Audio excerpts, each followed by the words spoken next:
বান্ধবী, খুব কাছের বান্ধবী, তারপরেই আসে বনুয়া। হ্যাঁ, দুজন বান্ধবী একে অপরকে এতটাই ভালোবাসেন যে ভালোবেসে তাদেরকে বোন থেকে বনুয়া এই নামে ডাকেন। তো এই নামেই কিন্তু ডাকতেন টলিউডের দুই সুন্দরী অভিনেত্রী একে অপরকে। বুঝতেই পারছেন কাদের কথা বলছি, নুসরাত জাহান এবং মিমি চক্রবর্তী। তবে যেটা বললাম যে ডাকতেন, অর্থাৎ অতীতের কথা বলছি।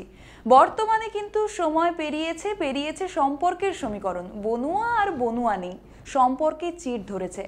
তো এই দুজন যেই টলিউড অভিনেত্রী সহ সাংসদ, দুজনের কিন্তু পেশাগত দিক দিয়ে যেহেতু এরা একই এবং বিভিন্ন সিনেমাও করেছে একসাথে, সেখান থেকে বেশ গাঢ় এক বন্ধুত্বপূর্ণ সম্পর্ক হয়ে উঠেছিল, যা নিয়ে চর্চার শেষ ছিল না টলিউডে। তারপর থেকেই কিন্তু সম্পর্কে চিড় ধরে, মন কষাকষি শুরু হয়।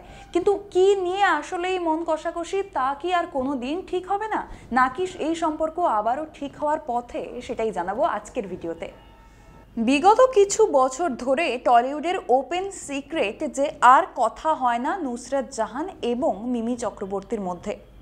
টলিপাড়ায় এই নিয়ে আলোচনার শেষ নেই। সম্পর্ক যে খারাপ হয়েছে এ নিয়ে কিছুদিন আগেই এক সাক্ষাৎকারে মুখ খুলেছেন নুসরাত জাহান। জানিয়েছেন ব্যক্তিগত কিছু কারণেই আগের মতো নেই তাদের সম্পর্ক।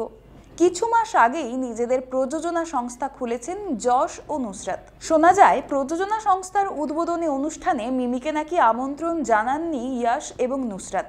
তা নিয়েই নাকি খারাপ লাগা তৈরি হয় মিমির।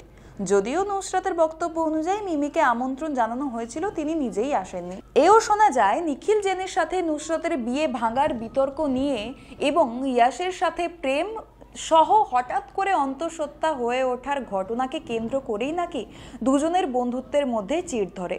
খেয়াল করলে দেখা যাবে নুসরাত যখন অন্তঃসত্ত্বা অবস্থাতে ছিলেন তখন কিন্তু মিমিকে দেখা যায়নি তার আশেপাশে, বরং সে সময় নুসরাতের কাছের মানুষ হয়ে উঠেছিলেন শ্রাবন্তী চট্টোপাধ্যায় সহ তনুশ্রীরা। সেই সময় তো বিয়ে ভাঙা থেকে শুরু করে ইয়াশের সাথে সম্পর্ক নিয়ে কম জলঘোলা হয়নি এবং সেই ছবিও ভাইরাল হয়েছিল। কিছুদিন আগেই বলিউড ডেবিউ করেছেন ইয়াশ। ইয়ারিয়া ছবির জন্য মিমিও দেন অডিশন, যদিও সেই অডিশনের সুযোগ হয়নি, সেই কথা নিজেই জানিয়েছিলেন ইয়াশ সংবাদ মাধ্যমের সামনে। কিন্তু নুসরাত যাবতীয় ভুল বোঝাবুঝি মিটিয়ে আবারও পাশে চান মিমিকে। তার দাবি বেশ কয়েকবার বন্ধুত্বের হাত বাড়িয়ে দিয়েছেন তিনি, কিন্তু সাড়া পাননি অপর দিক থেকে। এই দিক দিয়ে মিমি কিন্তু কোনো রকম সাড়া দিতে নারাজ। বন্ধুত্ব কতটা গাঢ় হলে একে অপরকে বোনের মতো ভালোবাসতে পারে এবং বনুয়া বলে ডাকতে পারে, সেই ব্যাপারে আন্দাজ রয়েছে আপনার আমার সহ সারা টলিউডে। যেমনটা বললাম, টলিউডে কিন্তু রীতিমতো এটা নিয়ে চর্চা হতো যে এত বন্ধুত্ব ভালো কি করে, এবং আমরা দেখেছি যে সবসময় কিন্তু একসাথে থাকতেন নুসরাত এবং মিমি। একে অপরের ভালো সময় খারাপ সময় সব সময় নিজেদের পাশে থেকেছেন। যে সাংসদ হওয়ার সময়ও আমরা দেখেছি একই সাথেই কিন্তু তারা যাতায়াত করতেন এবং বিভিন্ন জায়গায় ছবিও আপলোড করতেন একসাথে। এবং এটাও আমরা দেখেছিলাম যখন নুসরাত জাহানের নিখিল জেনের সাথে বিয়ে হয়, তখনও কিন্তু সবচেয়ে কাছের বন্ধু, সবচেয়ে কাছের মানুষ ছিলেন তখন মিমি। অনেকেই কিন্তু সেই বন্ধুত্বটাকে মিস করেন এবং সেই সম্পর্কটাকে মিস করেন, যা তো পর্দাতে উঠে আসতো এবং সাথে সাথে কিন্তু উঠে আসতো সোশ্যাল মিডিয়াতে। তো সেই দিক দিয়ে তো অনুরাগীরা চান যাতে নুসরাত এবং মিমির মধ্যে সবকিছু ঠিক হয়ে যায়, আগের মতোই বন্ধুত্বপূর্ণ সম্পর্ক গড়ে উঠুক। তো সেই দিকে অনুরাগীরা চান, কিন্তু তাদের মধ্যে কবে ঠিক হবে এই মন কষাকষি, যেমনটা দেখলাম যে নুসরাত কিন্তু চাইছেন আবার আগের মতো, বন্ধুত্বের হাতও বাড়িয়ে দিয়েছেন বহুবার, কিন্তু মিমির কথা অনুযায়ী তিনি একাধিকবার বিভিন্ন সংবাদ মাধ্যমের ক্ষেত্রে তিনি জানিয়েছেন যে বিশ্বাস যার কাছে একবার ভঙ্গ হয় তার সাথে তিনি আর কোনো সম্পর্ক রাখেন না।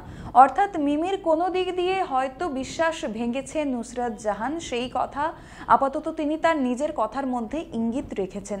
তো তাদের সম্পর্ক জোড়া লাগবে নাকি এই মন কষাকষি থেকে যাবে সারা জীবন, সেই উত্তর তো সময় দেবে, সেই দিকে আমাদের নজর থাকবে। কিন্তু আপনাদের নজর থাকুক ডিজিটাল খবরিলালের পর্দায়। খবর আপনাদের, নজর আমাদের।